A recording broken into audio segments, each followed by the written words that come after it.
different with other categories. So for production and development, let me make an example on that. We give out a call 3 times a year, meaning from April to April next year, 3 calls will be out. Why? So that if on the first call you could not get the funding, you get your notes and then you rectify and then you apply on your second call. So that if even on the second call you did not get it, you get another chance, which is the third call.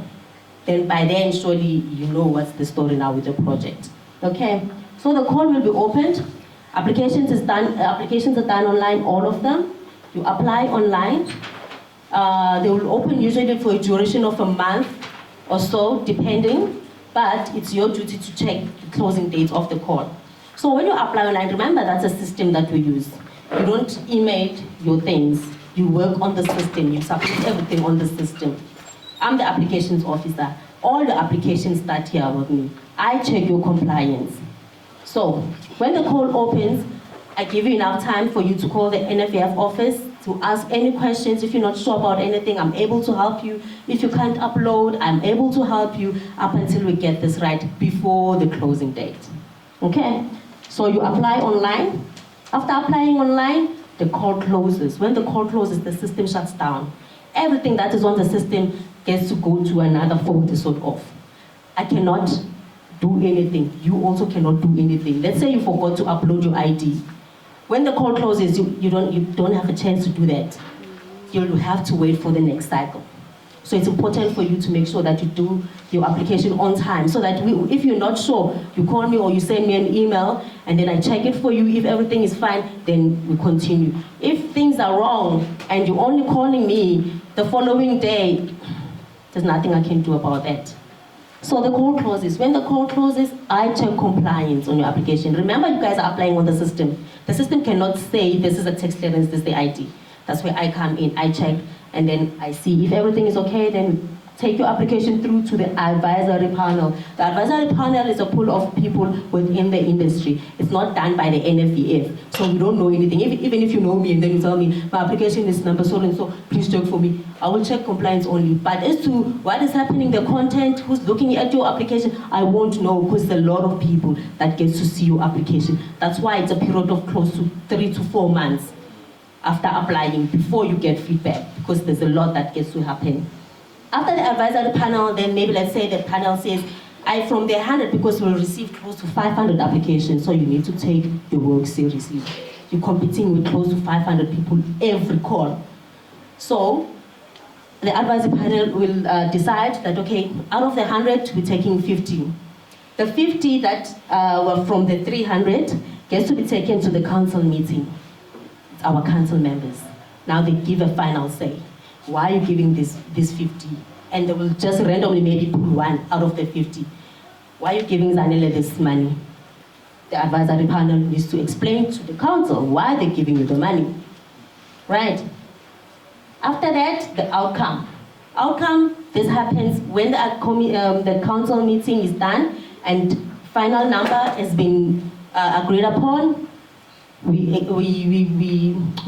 send the list on our website, sorry. The list gets to be seen on our website for everyone who got the funding. Those who did not get the funding won't appear on the website on the list of people who've been approved. We don't give out the list of the unapproved people on the website, okay? And then still you will get an email from us saying you did not get the funding because of 1, 2, 3.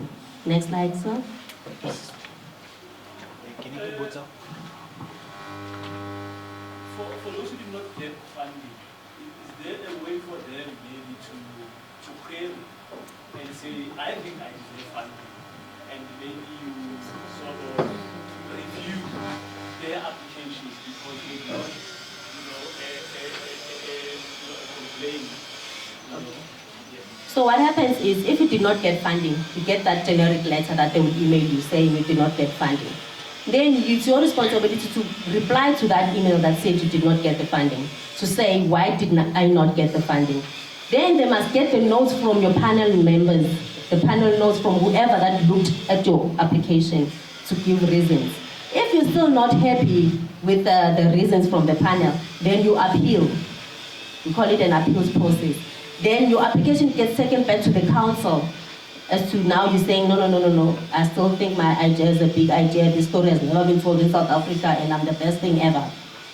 The council gets to relook at that and say, okay, yeah, maybe it's a good story.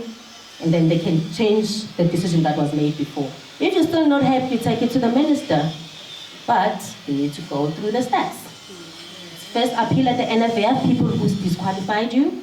If you're not happy with what NFVF is saying, it's then, only then, you can take it to the minister, because the minister will be like, where's your appeal document? Did you appeal to the NFVF? You don't just go to the minister when you don't even know what was the story, you see? So first start with us and then go to the minister. Can you give us how many times do you open up calls in a year? This is the start, yes. We open calls 3 times, as I was saying, in a year. So if it's March till March. If it's April.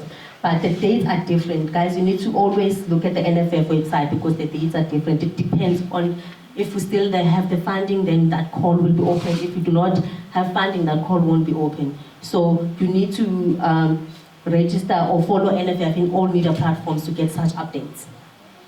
So what do you need to apply for those calls? You see all these calls that I'm talking about and all those categories that, remember I said, what categories? We've got production, development, and right?